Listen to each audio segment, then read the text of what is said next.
மனதை வருடிய உண்மை சம்பவம். ஊடு இல்லாம என்ன கல்யாணம்? உம்மா சொன்ன வார்த்தைகள் அவன் உள்ளத்தை சிதைத்தது. 4 வருடங்கள் அவன் பட்ட கஷ்டங்கள் எல்லாம் மீண்டும் மீண்டும் அவன் கண் முன்னே வந்து போனது.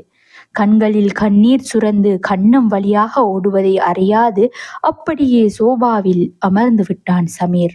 சுமார் 4 வருடங்களுக்கு முன்னர் 21 வயதில் கட்டாருக்கு சென்றவன் ஊருக்கு வந்து 3 நாட்கள். உண்மையாய் ஒருத்தியை காதலித்திருந்தான். தைரியமாகவே அப்போது தான் காதலித்தவளின் தந்தையிடம் சென்று தான் உங்கள் மகளை திருமணம் முடிக்கப் போகிறேன் என்று கேட்டவனிடம் அந்த பெண்ணின் தந்தை, எங்கட பிள்ளைக்கு கொடுக்கறதுக்கு ஒண்ணுமில்ல, நாங்க வசதி இல்லாத ஆக்கள், உங்களுக்கிட்ட தொழில் இருக்கா, பிள்ளைய கொண்டு போய் வைக்கிறதுக்கு ஊடுவளவு இருக்கா என்று கேட்ட அந்த கேள்விகளிலே 4 வருடங்கள் அவனுக்கு கட்டாரை சொந்தமாக்கியது.